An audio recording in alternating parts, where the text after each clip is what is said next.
Welcome back, club members, to part 2 of 1944's Meet Me in St. Louis review.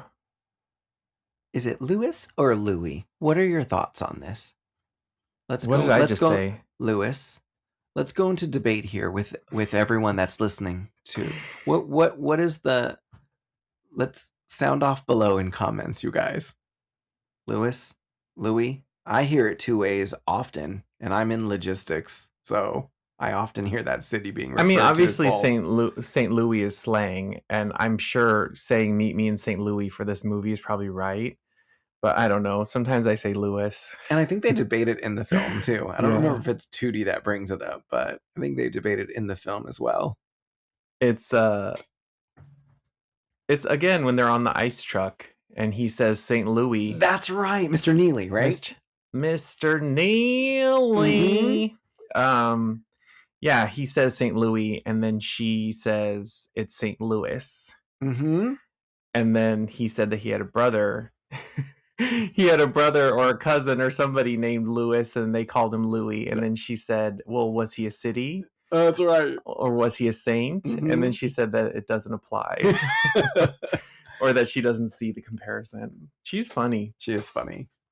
All right, so let's clang, clang, clang into the summer going into fall. We are time jumping here, everyone. Summer to fall with our postcard vignettes that they show on screen, like the title cards that kind of look like a postcard, you know? Mm-hmm. It's Halloween. And Tootie and Agnes are getting ready to attend a bonfire. Rose is getting the girls ready in their costumes. I think one of them is are they both in drag?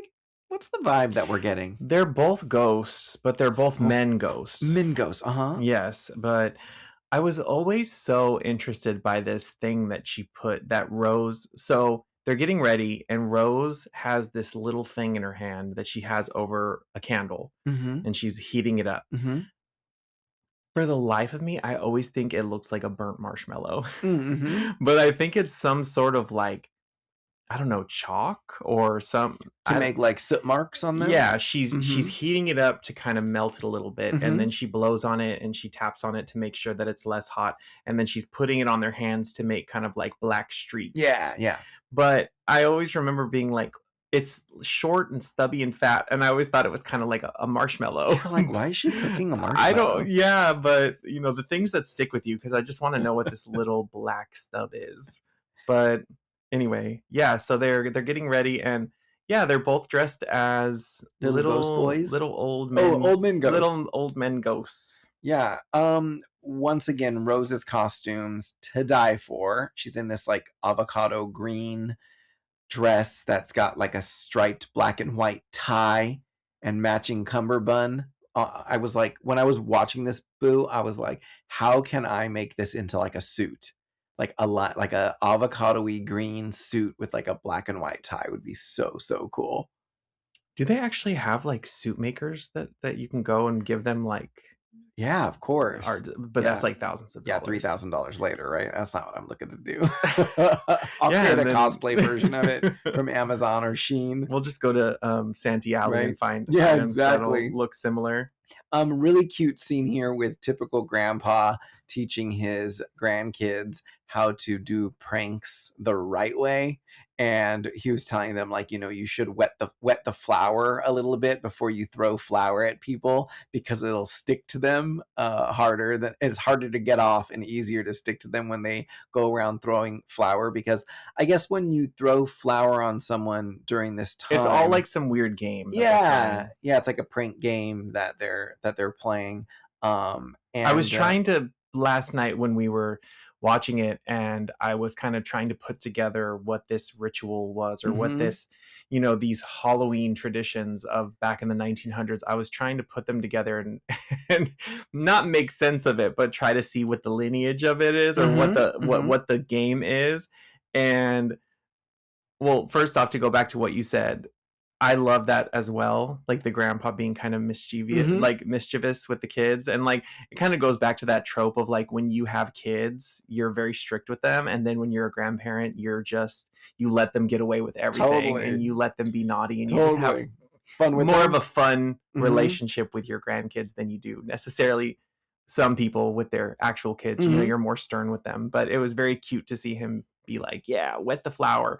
But yeah, so number one, I noticed that Tootie and Agnes are dressed as men ghosts. And then we go outside, and not all of them, but you saw a lot of these boys in the neighborhood, and they were dressed as women. Like, you had like Halloween drag going on. Like, you had the main leader of this weird bonfire that's like barking orders at everyone. He has a mustache drawn on, but then he has a feather boa. He's got this shirt on that has this huge bosom, and then he has this big skirt with this big backside going on. So like, it's this weird mustache lady, but then there's other mustache ladies, but then there's also other girls that are dressed as big bosom ladies, and then there's girls that are dressed like boys. So it's all this weird Halloween drag that I'm kind of loving, because I was like, it's the 1900s and you've got these gender swap Halloween costumes that, I don't know, I feel like in 2026 people make more of a big deal out of it than they do back in the day. Like, if a boy wanted to dress like a girl character or whatnot, like, this tradition, I was like, okay, I'm down for that, that's cool. And then they're, burning furniture. Nobody knows where their kids are, or nobody's really watching their kids. Sure. The 1900s, it was the wild, wild west. They're in home and they're like, oh, they're out there in the middle of the night, just kind of like burning, burning furniture. And then the way that the boy explains it is they all have to, quote unquote, kill their neighbors. And the way that you kill your neighbor is you have a bag of flour, you go up to their house, you knock on their door, you say, I hate you to them. I hate you, so-and-so. And then you throw flour in their face and you run away. And you've now killed them. And he says that your banshee is free. So I guess if you don't do this, it's some sort of, what do you call it? Urban legend or old wives' tale, or, kind of like similar to like chain letters and how we used to do that back in like the MySpace days of like, send this to 10 people or you're going to have bad luck for a year. It was like, go and kill one of your neighbors with flour, and then your banshee is free, and then, you're not cursed anymore. So I was like, this is a very interesting Halloween tradition. Like, nobody's really going around getting candy. There's no mention of candy or trick-or-treating. There's nothing. Nobody says trick-or-treat. So I don't know if that was done later, 20s, 30s, 40s, 50s. I don't know. But back then, it was just like going out and being badass little ghosts and like throwing flour. And we see it. We see Tootie go do it, right? When they go... Very quickly, when they go to kill their neighbors, quote unquote, kill their neighbors with the flour. Tootie kind of gets like challenged to go do it on her own, right? Well, she's little, and everybody keeps telling her, "Oh, you're too little. You can't pick up this thing and throw it in the fire. Oh, you're too little. You can't do this." And so then, when they all are choosing which neighbor they're going to go kill, she feels like she has to prove herself. So she's like, "I'll take the Brockoffs," because they've all been saying these little rumors that he's a mean old man, and he hits his wife, and his dog kills the dog is evil, and he poisons all the cats in the neighborhood. So they've got all these legends about this mean old Mr. Brockoff. So then when she goes to his house by herself, she does it. He opens the door, she throws the flour in his face, and she runs away. And it's funny because I wish they would have leaned more into it after you hear all these horrible things about him. And he opens the door and he's kind of bristly and, what do you want? And she throws the flour in his face and then she runs away. Like, I wish they would have leaned more into showing that it was all just a rumor. Because, like, I feel like he smirks a little bit. Yeah, like, but I wish he would have... wasn't very noticeable. Once she ran away, I wish he would have kind of, like, laughed. Or I think you even said, I wish, like, Mrs. Brockoff would have come up behind him and kind of grabbed his arm, and they could have laughed like together. Because, I mean, I know that it's little kids just making up stories, but they could have proven all of that in like 5 seconds. Yeah. The dog's not evil. He's not mean. He's not hitting his wife. All these things could have, if they were all just standing there laughing and then you see the dog eating the flour, you would have been like, oh, I think that would have been better. Things that little kids say when they make up rumors and say like all of this stuff they make up in their minds. So later that same night, Tootie appears, or was like screaming outside. So Rose pulls up with ice cream because they're gonna have cake and ice cream. That's right. That's right. And some businessman gives her a ride on her on the carriage. Let's and go, Rose. Come on, Rose. And you see her with these little ice cream buckets or these little ice cream squares, and you're like, did Rose just get Chinese takeout? Because they literally look like Chinese takeout containers. That's in She Loves Me Too, the musical. The little containers. Right. They look like that too. They're these cute little cartons that look like Chinese food cartons. Yeah. But they literally have the little silver handle. And they're covered in like a parchment, like a brown parchment, probably to keep them cool, you know? I don't know. Well, she just had the white. She just had the little white. Yeah, hers were containers. white. But yeah, so she comes in the house, and then you just hear Tootie scream, and everyone's like, I feel like this is a common occurrence. It kind of happened in the beginning of the movie when they're like, where's Tootie? And the mom's like, oh, where's your sister?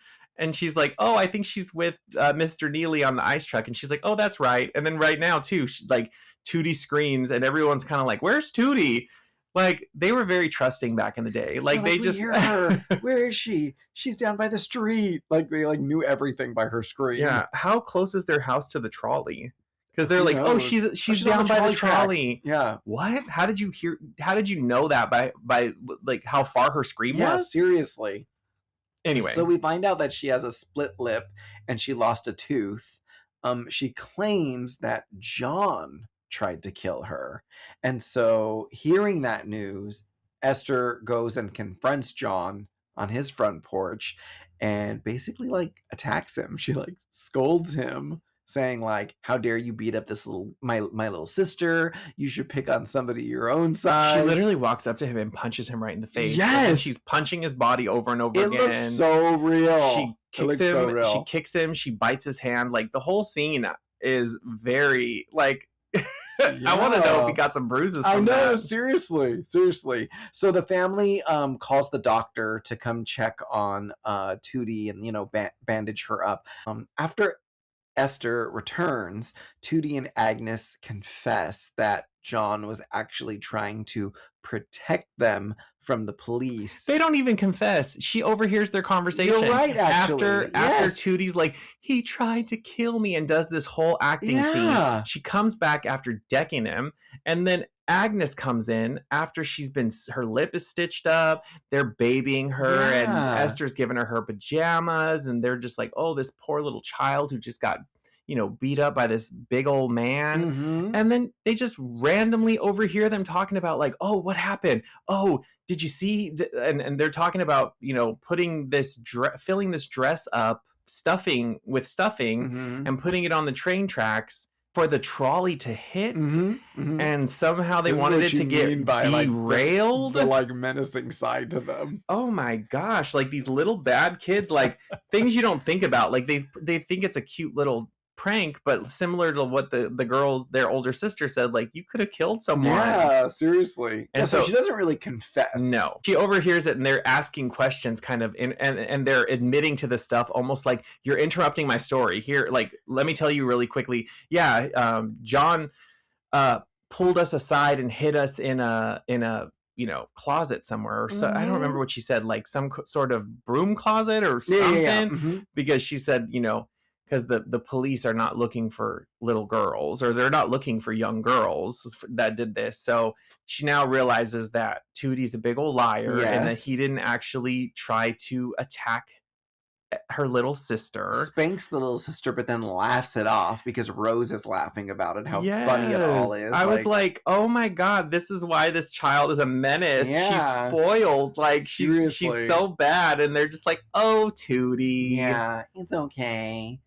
Esther then goes back over to John's place and apologizes to him, and he finally kisses her. Finally. We've had 2 seasons now. Well, like we said, he likes it rough. I think that's what turned him on. He kind of makes jokes about it. Like, he actually does. He does. He says something like, "Oh, maybe you can come back and give me another." Yeah, and hit me. He makes jokes about like her decking him, and it's just funny that like he even says like, maybe you can come by and do this again, and then this is when he kisses her. So Like, he kind of oh, let's go, he's let's like go. he likes a little rough. Mr. Smith announces back at home that he has been promoted to his firm's New York City office and that the family will be moving to New York after Christmas.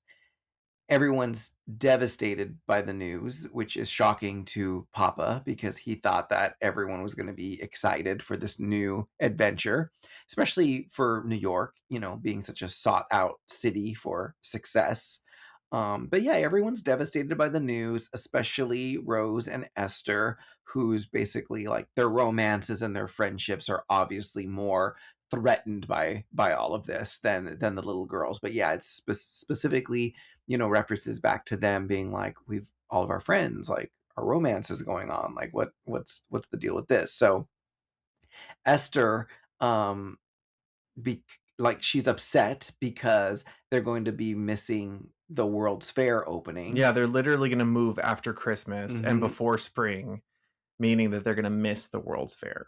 And although Mrs. Smith is also very upset, she reconciles with her husband and they sing a duet together at the piano, which is a song called You and I.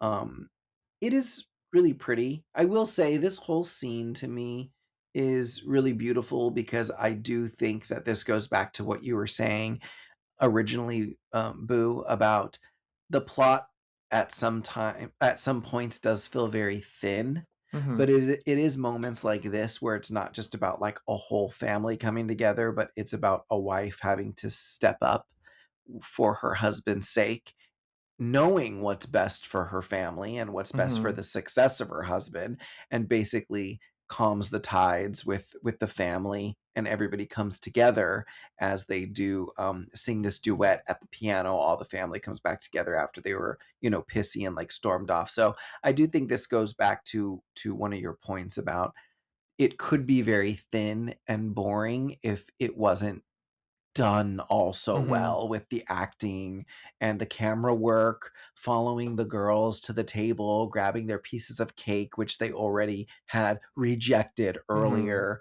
The magic in this movie are the small things. Oh my gosh, like her even saying to when the husband starts to sing and him getting to that one note where he can't quite climb it, and she's just like, I'll drop it down. Yeah, I'll drop it down to your key, because he's trying to reach that note and he kind of cracks a little bit, and she just says it very very deadpan. She's like, oh, I'll drop it down to your key, and then she starts the song over. Those tender moments really are sweet, and I do think that well, in general, Leon Ames and is it Mary Astor? Mary Astor, both of them can do a lot with their subtleties.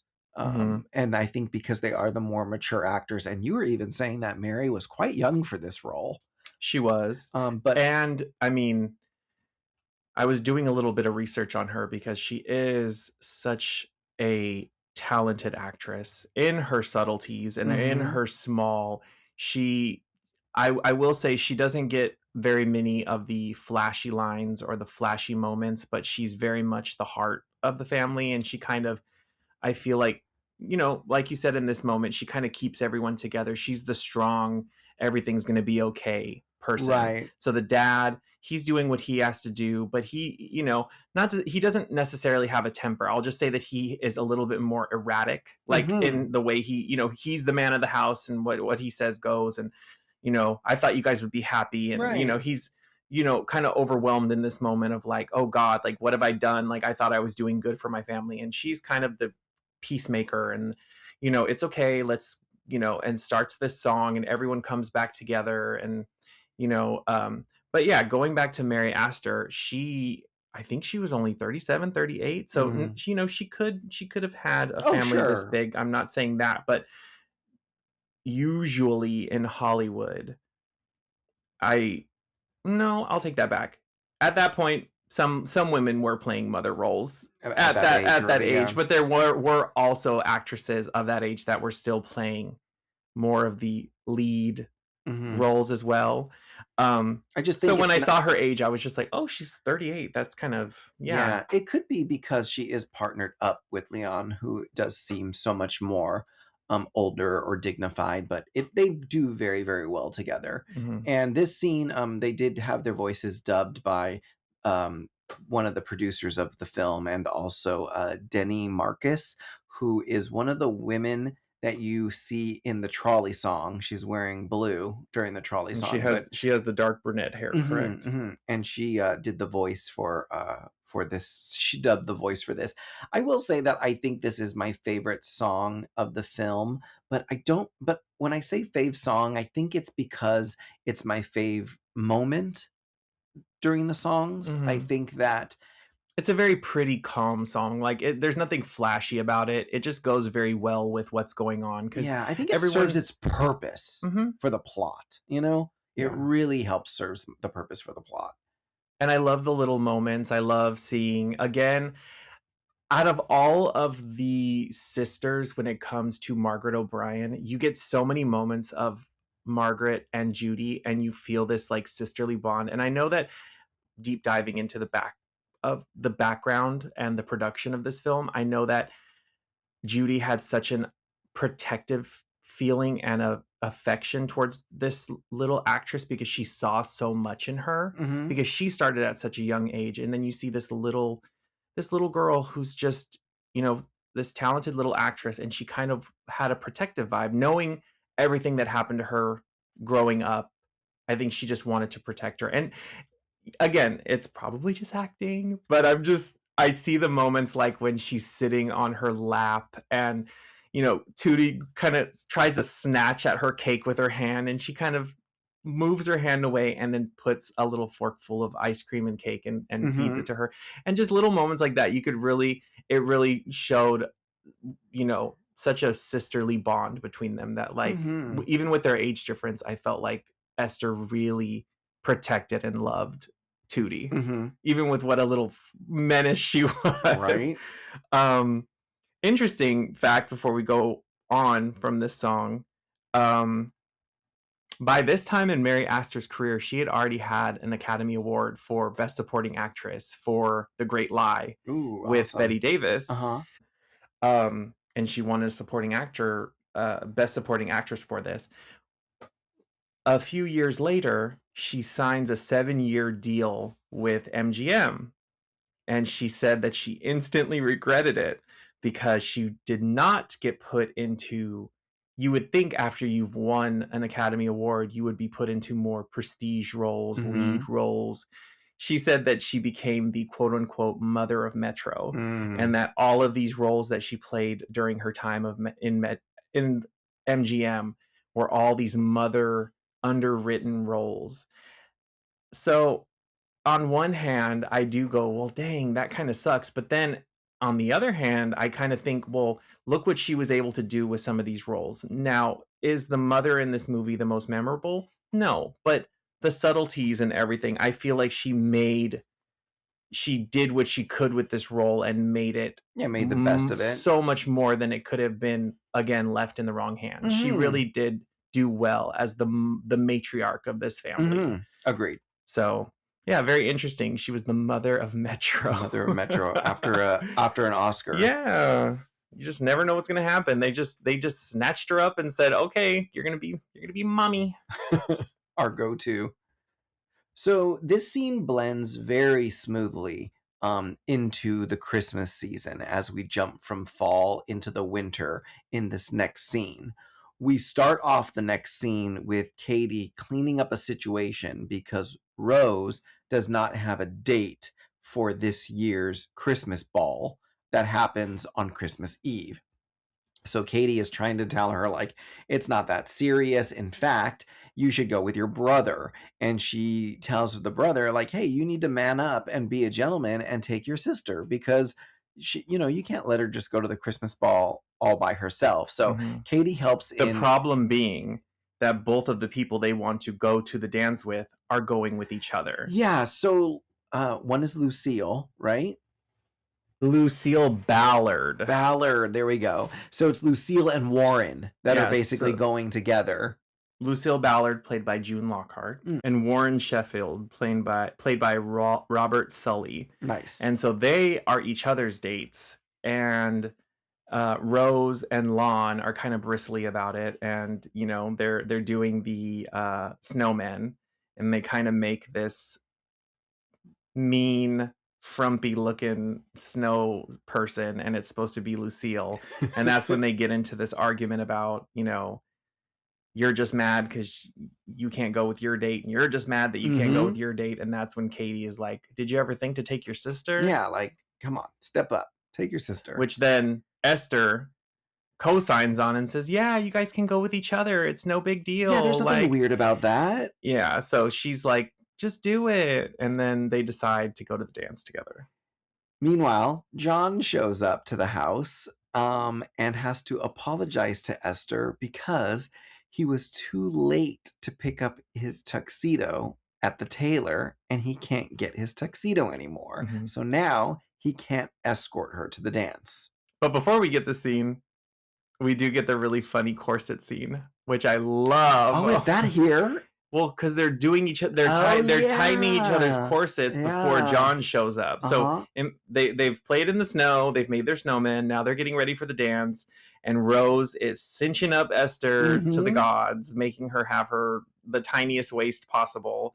And they're saying we have to compete with girls like Lucille, who probably go everywhere in a corset, so we've got to look our best. And I just love the physicality of Judy Garland here. She looks like she's gonna pass out. She can barely move in this thing. When she sits down, she is like inching her way into this seat because she literally doesn't want to pass out. And like it's just, and unclasps her top like eye hook. The top one she like takes off because she's like, oh my god, I can't take it. Yeah, I mean, her sister's talking and she's literally doing this. It's one of those like blink and you miss it, but such a tiny little funny moment when she unclasps the front and she kind of goes like can finally breathe. And it's just a very cute scene and very well done. But yes, that's when John shows up to ruin the night.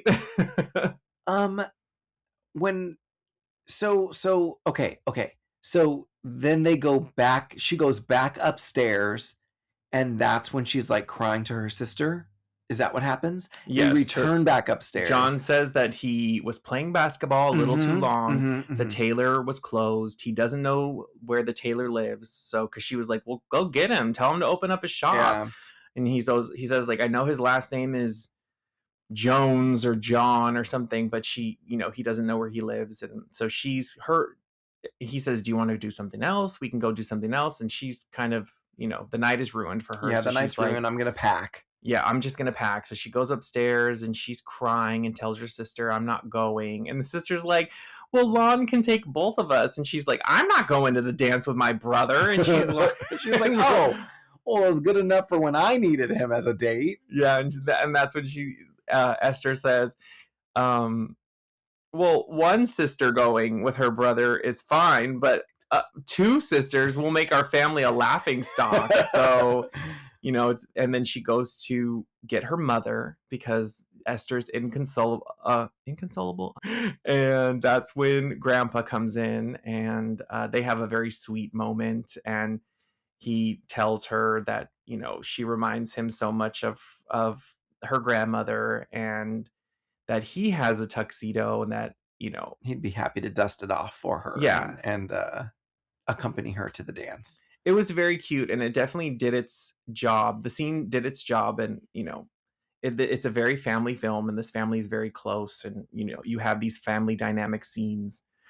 But I also thought, hey, Grandpa, why can't you go next door and tell John Truitt that you have a tuxedo that he can borrow? Yeah, pin it up or whatever you need to do, John. Not to say that I don't want the grandfather to go to the dance. For sure. It very well could have been a save the day moment, but then we wouldn't have had all the drama of the rest of the night. But my mind immediately went to, hey, Gramps, you have a tuxedo, let him wear it. Even if it's a little big, if it's a little small, it'll do. And you even said, well, her dad doesn't have a tuxedo that he can borrow. Of course he's got a tux, because they didn't go to the ball, right? No. Yeah. So there were other options, but they wanted it to be. Yeah. She went, the grandpa saves the day, and she's very happy. Sweet. So they go to the dance, and it's a very sweet moment between grandfather and granddaughter. At the ball, Esther and Rose plot to ruin the evening for Warren and Lucille specifically for Lucille. Specifically for Lucille by filling out her dance card with like a bunch of the like town losers, like the nerds, the losers. That's so mean. I mean, like that's no, what not what do. You're saying, but I mean, like the whole scene is like, it's very cruel. Yeah. They are surprised to find that Lucille is actually warm and friendly. She's and a sweetheart, not a snob at all. And then she saves the day. Yes, Lucille's the one that freaking tells Rose in front of Warren that, doesn't it make more sense that Warren's here with you, considering he's been talking about you all night, and not even in a mean way? She just is basically saying like she is the girl's girl. Yeah, Lucille's like, you meet her, and she's so warm, and you can see Rose is kind of being like fake nice, and kind of see a scowl on her face a little bit, and she's like, "Look, let's talk about the elephant in the room. I know you guys would most likely want to be here together, and I know that Lon, I would." If Lon would like to accompany me, and that's who Lon wanted to go with. And so the plan, there's the date switch, all is well, and then Esther comes up and she's ready to hand this mean dance card over. It is loaded and ready to go. And what a meanie. Can I just say that, like, Rose, you're the one that's in the predicament. Esther has got a man. She doesn't have a man at the dance, but she's already got a man. Esther was doing this for you, sister. So it's just funny that Rose is like, Esther, dear, the plan has changed. And she's like, did you hear me? The plan has changed. So now she's kind of getting the blame, and Grandpa's like, well, what is this plan? What were you guys doing? Let me see her dance card. And then, I don't know. It must be over here. And he's like, why don't you look in your hand? And then he sees that all of these nerds of the town. The not so desirable men at the party.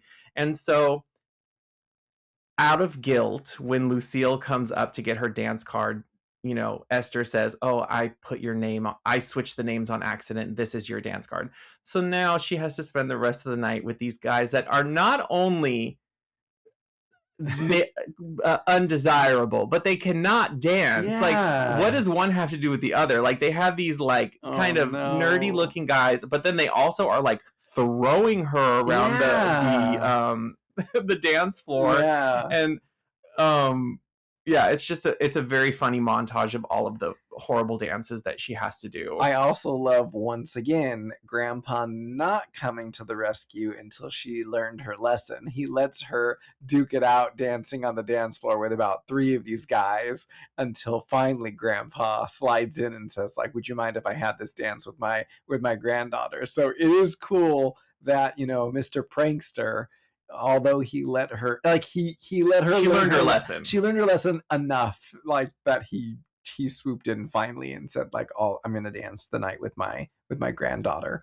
That was a very cute scene as well, because number one, the last one that she was dancing with, everybody there was like either college or high school. Who was this elementary school or middle school student that's there and dancing with Esther? And so then when the grandpa comes up to switch, freshman, and he's like, what? Yeah, the little freshman with like his hair not even combed the right way. His hair is like poking up in the back, and like, grandpa is like giving him this speech of this story about, making him feel more comfortable by letting him dance with his date, and he's going, huh? It was very funny. And then John appears. Yeah. Grandpa then saves the day, is dancing with her. She's crying. And then he sees John from across the room, and he whisks her away, dancing around the Christmas tree. And then by the time she comes through the other side of the Christmas tree, she's now in John's arms, and they're dancing because he tells her that he was able to get the shop opened up. Yeah. Get the shop opened up. And then he proposes to her. Yeah. Not on the dance floor, but on the way home, they're outside the house, and she's crying. And then that's when you find out that he had just proposed to her, and she had said yes. And it's even though, and she accepts it, but like there's that uncertainty feeling that she has because she knows that New York is right around the corner. So yeah, what does he say about that? Does he say that he's going to New York with her, or that she's gonna stay with him. I Like think she's it crying, but then I think he says something about the situation, but I can't remember off the Yeah, top of my almost head. like she has to make the decision. I think it's that she has to make the decision, you know? Mm-hmm. It's gonna be sad for her because she's not gonna wanna leave her family. Mm-hmm. When she returns Before we go to the next scene and the next song, I would like to say that the actress who played Lucille Bremer, June Lockhart, did just recently pass away on October 23rd, 2025. Wow, She what a was life. 100. What a life. And she's also known for A Christmas Carol. And she was in TV shows like Lassie and Mm. Lost in Space. So Mhm. she was a very well-known actress, also played Janet Craig on Junction. She's a two-time Emmy nominee and a Tony Award winner. So Very a cool. very Gosh, what a nice, long life too. long life, long career, loved in many different projects. And Mhm. yeah, I just wanted to give her a little shout out because I think that, again, you get these little Oh, characters yeah. like that maybe are on screen for about 5 minutes, and she had such a great little speech right there. She was so warm and was able to do so much in that scene Mhm. to And then it blossomed into a future for her, which is so cool. mhm. And she's in the last scene too. I mean, not jumping ahead, but she's still with Lon in the last scene of the World's Yeah. Fair, which is super cute. Yeah, it was so yeah, just wanted to give a little shout out to June Lockhart, and 100 years. That's amazing. That's an Mhm. amazing long life. So, Esther returns home to find Tootie waiting impatiently for Santa Claus and worrying about whether she can bring all of her toys with her to New York. There's this scene that they have at the windowsill looking down at all of the snowmen that they had built over the last few days. And we get the famous song here, which is Have Yourself a Merry Little Christmas. What are your thoughts on this song? probably one of the most iconic Christmas songs out there. When I think of Christmas, I love this song. Not just Mm-hmm. Judy's version, but I just think it is such a beautiful song.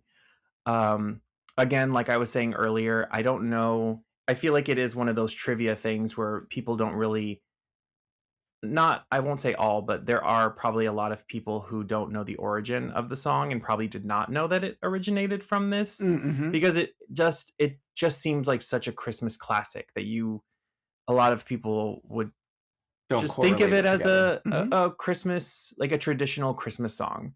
So it's very it's very cool that it originated from this Judy Garland film. And on a side note, there's another interesting story about this song because when they were writing it, the song was actually meant to be a lot darker than it ended up being, and they Oh, actually rewrote the lyrics. oh, interesting. So I could see that. The lyricist Hugh Martin, his opening lyrics were deemed too depressing by Judy Garland, Tom Drake, and Vincent Minnelli, and Martin changed them. The lyrics originally were, "Have yourself a merry little Christmas.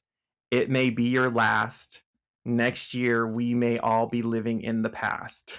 Interesting. So, oh my God. So it's very funny because it just would not have fit in this scene because she's trying to, I won't say console her sister because her sister hasn't really gotten upset yet, but they're having this moment, and I don't think that it would have worked in the scene had the song started so negative. Mm-hmm. Mm-hmm. So, they rewrote it, and now we have the song that everyone knows and loves. They were like, give Judy a torch song. Come on, like. Yeah.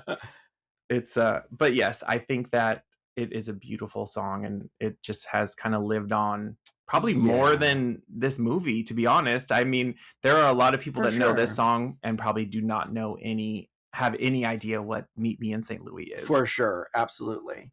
Once again, I'll use the word just effortless. She just seems so effortless in this whole scene. And the camera work, the hazy lens, her big eyes that you noticed she had on her white eyeliner to make her eyes Yes. look bigger. Like, it is all so dreamy, this scene. It Such a is. makeup trick that is still used to this day, Mhm. the white eyeliner to kind of make your eyes pop and Yeah. look bigger. Yeah, it was just it is very beautiful. Once again, kudos to the people behind the camera. Because yeah, it's a beautiful shot. I think this is the scene where you finally see um Tootie's veneer kind of crack. She's staying so strong and just talking about everything so nonchalant and oh I'm gonna get all my dolls and I'm gonna Mhm. take them to New York with us. And then Judy sings this song, and then they as you cut between the two, you start to see Tootie get emotional and she has the tears in her Yeah, and eyes. then she has like a breakdown and like runs outside. She runs outside, she starts breaking down the snowmen. And there's another very interesting story that I'm probably going to get wrong, but I know a little bit of the basis is there's conflicting tellings of what happened in this behind the scenes to get Margaret O'Brien to cry during this scene. Mhm. So people on set said that the director had kind of taken Margaret aside, and he, to kind of get this emotion out of her, he tells her this very elaborate story about, oh, your dog has been hit by a car, your dog died. And she's Mhm. like, oh, what happened? And he's telling her all of this to get her emotional so that once it's time for her to cry, she could just let out these tears. Mhm. And that's kind of been the one of the big stories that came out about how she got these tears to come. And Margaret O'Brien has told the story, and I don't know if she's rewriting history to kind of make it like, oh god, my mom would have never allowed that to happen, or if that's just the fake story and she finally was telling the real story. But Margaret O'Brien's telling of it is that there was another actress on the MGM lot that was known for crying, and I cannot remember her name off the top of my head, but she was a crier in her movies. And they kind of had this little funny relationship with each other about being able to cry on command. Mhm. And so they were doing the scene and she couldn't get the tears out. And so someone had said like, "Oh, we're going to have to come, like, all right, Margaret, we're going to have to get the glycerin out to get these tears out." And she freaked out and she did not want them to get the glycerin, so she cuz she didn't want to not be able to cry Mhm. like this other actress that worked for MGM. Mhm. And so she gets in the scene and she just sobs and she gets these. I mean, when you see the scene, she is inconsolable. Like her face is red, like Mhm. the tears, the snot, like she can't even catch her breath. She's crying so hard. So it's just funny. But The what were they gonna do with the other girl that was the crier? I don't understand. Like, she thought they were gonna, like, recast her? No, no, no. It was a full. It was not a young actress. Like, we're gonna replace you. It was Oh. She was just saying that like she had this kind of competition with this older adult actress or something. I'm probably saying it wrong, but Oh. it was Like, an they adult actress that worked for MGM, and that she was known for crying, and I guess Margaret, could cry on command as well. So Mm. when they told her, we're gonna have to get these glycerin tears, like we're gonna have to get this glycerin to get you to fake cry, Mhm. she did not want to, like, I guess, lose or like not be able to cry, similar to this other actress that she Got had it. this She little wanted to be competition held with. in that high regard as well. Yeah, so I would Gotcha. see. I wish I had that freaking documentary because that was one of the things they talked about in it. Oh. And When is she inconsolable? Down at the snow? yeah, when Oh. she's after she took the stick and she broke all the heads off the Yeah, yeah, snowman, yeah. and she's standing there, and like God, I don't even when remember those tight of shots on that scene. no, it was the two of them in the scene, and Judy's like, "It's okay, we'll make new snowmen in New York," and Mhm, she's like, mhm, it'll never be okay. We'll never have this, like, it'll never mhm. be like St. Louis. But like, if you look at her, maybe you were looking at Esther the whole time, but if you look Yeah, I don't at even Tootie, remember those tight her of shots on face is Tootie. like beet Oh, red. wow. She's like, she can't even breathe. She's like breathing out of her mouth, like hyperventilating, crying. So like she she was not gonna lose. She was not gonna no. she was not gonna be a fake crier. So acting. So it wasn't, they didn't have to get the emotion out with a fake dog. They got the emotion out by saying that you're gonna be a fake crier then. you little fake crier. Oh my gosh. Esther has a line during this scene that I think sums up the point of the movie, which is we can be happy anywhere as long as we're together. And I was like, oh, that's a really beautiful quote, because I think that really symbolizes the point of the movie and how they've all helped each other out during this entire time. Yeah, like family having each other's backs and things like that. Very pretty line. And this is when Father Alonso comes home and he sees, he can see and hear what's going on with Tootie. He's like watching from the upstairs window, like the backyard scene. And I think he's having just a realization of like what, I don't want to say trauma, but like how big of a decision this was, not just for him, but for his family.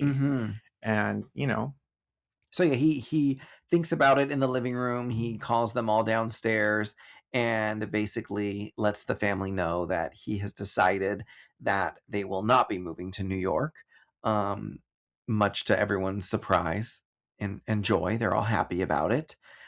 Warren, funny scene with Warren, who rushes into the house, declares his love for Rose and announces that he will marry her at the first possible opportunity. That's what he says. I love how he says I love you to her. He says it like it's an accusation. He's like, I love you. So it was such a funny quick scene.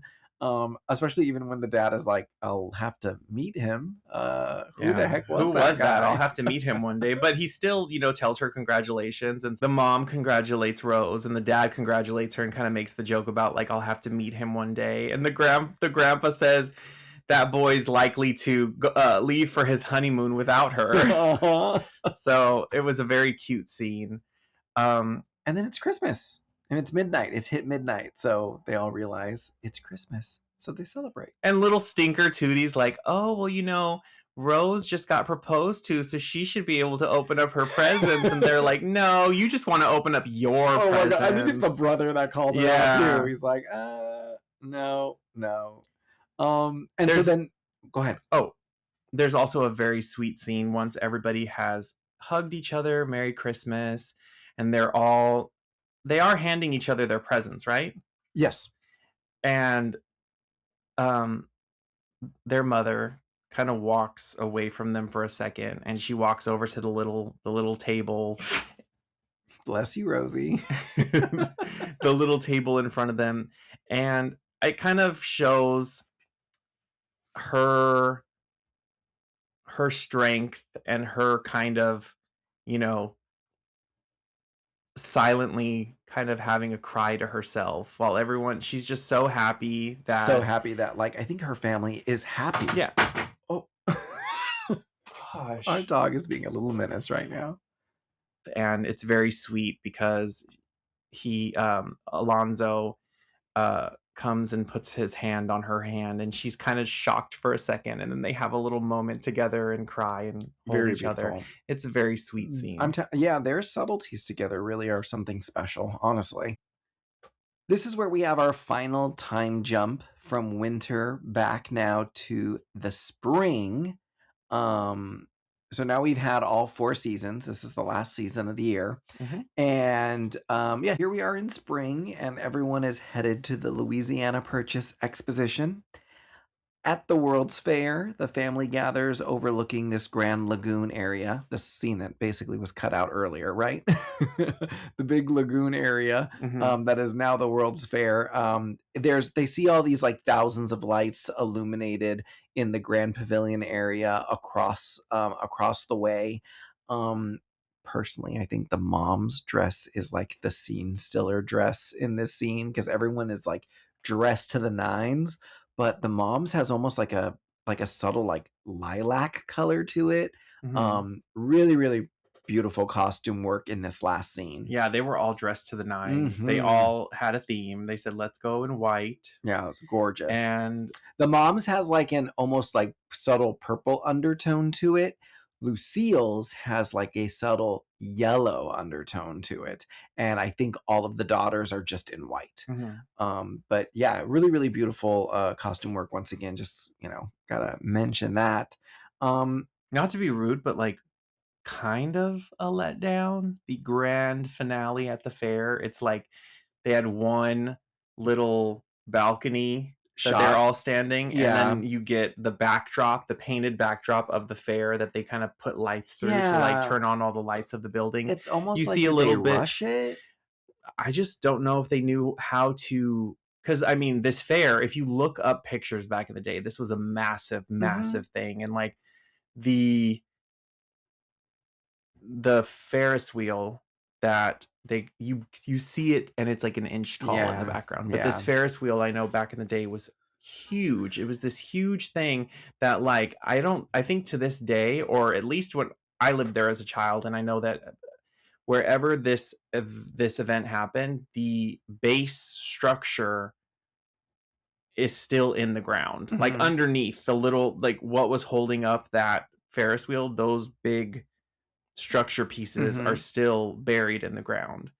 And so you know that this was a massive thing that and I just feel like it's cute, It's you know. underwhelming. It's a little underwhelming. I feel like had they wanted to, they could have filmed a little montage of them walking around and kind of shown like the different areas. For them to be the whole plot, or one of the main plots, was they cannot wait to go to this World's Fair. And I don't feel like they kind of showed the grandeur and Yeah. the excitement of it. They dress in the white outfits. They go there. They talk about, oh, it's time to eat. We're going to go to this French restaurant. And then like the lights turn on for a brief second. And Judy's like, I cannot believe, kind of grim, not grim, but they're like, oh, you don't think they're ever going to tear this down, do you? I'm like, why'd you have to say that? Because they did. They talk about like, oh, this is so amazing. I hope they never get rid of it. Want, want. They did. But like, it was a short and slightly underwhelming finale to the movie. And very quick. Spring, like we said, is like 5 minutes. So, well. So yeah, they made it to the World's Fair. And guess what? The next week, the dad was like, just kidding. They said they'd fire me if I don't move to New York. So now we have to go to New York. Just kidding. Well, no. Actually, I made that as a joke, but I remember that the original stories, because they were based on a real family, that's actually what happened in real life. Yeah, because it's his career and the family lives off of him. Yeah. So obviously. So you get the fairy tale ending of the movie where he, comes to his senses and he says like, I would never leave St. Louis. But in real life, they moved. Come on. They missed the fair. Yeah. I mean, I don't know that for sure. Maybe they could have traveled back and like seen it, but I just know that they did not live there. Yeah. Maybe they did miss it, but they did move. They moved to New York. Well, but yeah, like you said, Hollywood ending. They have to have the wrap it up in a little bow at the end, right? So that brings us to the conclusion of this review. So there actually was 2 made-for-TV remakes of this film, one in 59 and one in 66. Did you ever see any of them? Yes. So the first was a remake in 1959, and it starred Tab Hunter as John Truitt and Jane Powell as Esther Smith. And it's funny because they were building up Tab Hunter's role because he was like a teen idol, very, very dreamy looking blonde. And they even added like 2 random songs into the mix to give him moments to sing. Could he sing? I mean, I think it was done live on set. I don't know if it was a live TV movie or not, but I'm pretty sure that he had to sing. I could be wrong because the one I saw was very staticky. I think the one in 1966 may have been a television pilot. I think they were trying to make Meet Me in St. Louis into a TV show. So I think what's remaining is like a pilot episode. Oh, interesting. So yeah, family drama. Yeah. Drama of the day. Yeah, different drama of the day. Yeah, and then there was also the Broadway stage musical in 1989, which I've heard bits and pieces I would of. love to get a slime tutorial of that. That would be cool. I think there's some on YouTube. Yeah, that'd be There's awesome. clips. I know that they also performed at the Tonys, so I think there's a Tony performance as well. There were later on off-Broadway musicals done or version or revivals in like I think 2014 or something. So it'd be cool to see one of the more modern ones. I'd be into that. Yeah, You can deep dive the slime tutorials sure. archives. So, Boo, what was your favorite overall thing about Mimi in St. Louis, 1944? I think the things that stuck out the most for me, especially talking about it again today, were the technical aspects of it. I really, really appreciated the scenic design, the costume design, the cinematography. I think that visually it was all very stunning. So I think the technical things are what I appreciated the most about it. Mhm. I I've think Vincent did a great job with it. Yeah. What would you say your overall favorite thing was? My overall favorite thing I would say is I feel like the casting of the family and everyone around the family. I think casting in this movie was A plus, Mm-hmm. especially with the family unit. I feel like they all had such great chemistry with each other. Like they really did feel like a family unit. You could Mm-hmm. really feel the love between all the siblings, the parents, the grandpa, Katie. I just loved their whole entire family unit, and they all acting wise just gelled so well with each other that I just wanted. I was interested in what was going to happen with them, and I knew that, as cheesy as it sounded, I knew that like whatever happened with them, they were going to be fine because they were together. Yeah, no, that's not cheesy though. Like I think that they Especially because were. you grew up with this movie, so I don't think that that's cheesy. Yeah, I was rooting for them as a family just because they were, no matter what happened, I think that they were all, there for each other and they loved each other. And you could just see it in all of the little subtleties that they had. So, not to ramble on about it, but yeah, they were A plus in casting too. Mm-hmm. I think they did a great job too. I couldn't agree with you more on that. What was your least favorite thing about this film? Or do you have a least favorite? I don't have a least favorite. I guess the my least favorite would be I would love to see the cut swamp scene or the Oh, cut after trolley yeah. construction scene.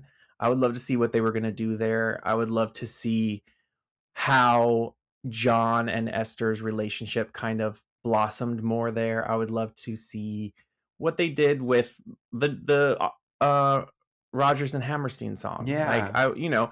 so Yeah. to me it's more like to that this is a perfect movie for me. I love everything about it. I would just like to see what was cut out. So Sure. I guess the mystery of what I don't get to see is kind of like a bummer to me. Least favorite for me would be I don't know if there's enough songs in this movie. Like, is it really that much of a musical? It kind of feels like 50% of a musical to me.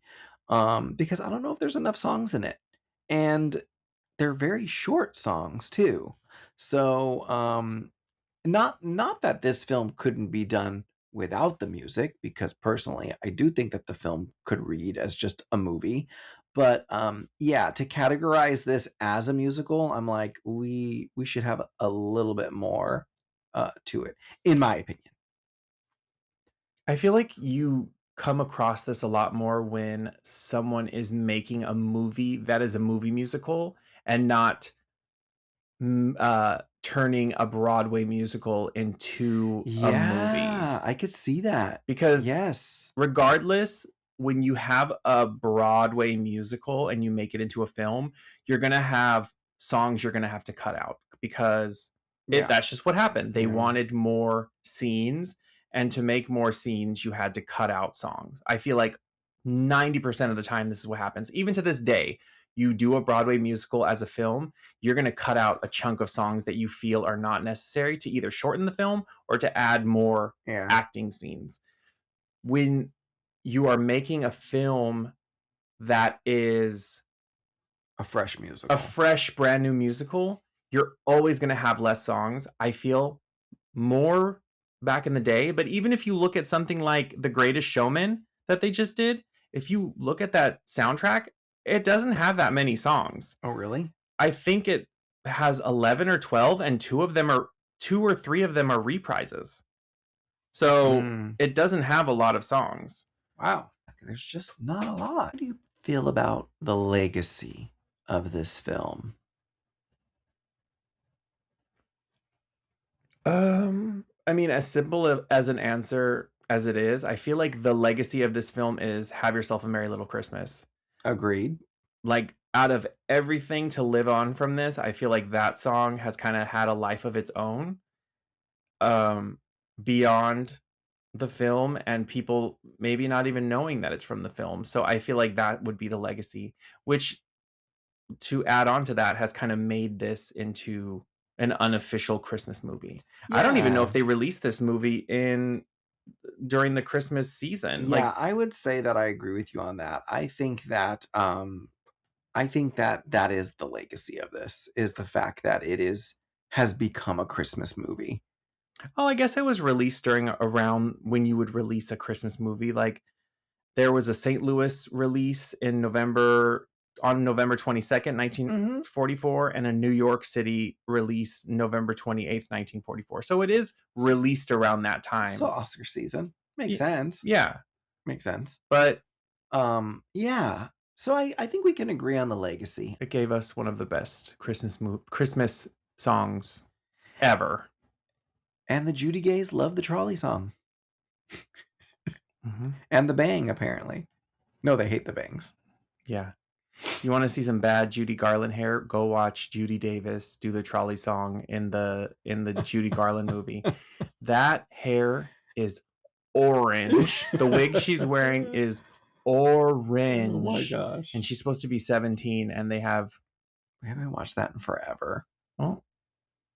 We should watch it. But you know what I do really want to watch is Feud. We haven't had our annual Feud watch. Does anybody out there know Feud? Anyone? Does anyone know and love Feud as much as we do? I mean, I've watched so many things about Feud on top of just watching the show that I know that 80 to 90% of it is all fake made up drama by Ryan Murphy. So I know that it's just a big fan fiction. But it is so good. I live for it. It is great. I live for the drama. The costumes are beautiful. Sensational. Oh, Judy Davis is in that too. Maybe that's why your brain went to Feud. Because she played Hedda Hopper, right?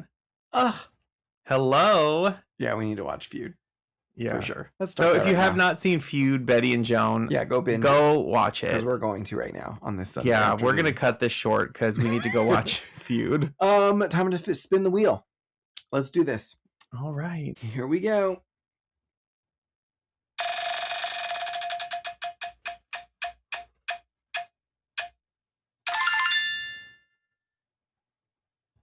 All right. Ladies and gentlemen, we are going from mother to daughter. And we will be reviewing 1972's Cabaret, starring Liza Minnelli and Joel Grey. Yes. We could just review it right now. I don't even need to watch it. I can tell you the whole. I could go through it. I'm ready. This is exciting. I'm so excited. I love this movie so much, and it was just recently Miss Liza M's birthday on March 12th. So she is now 80.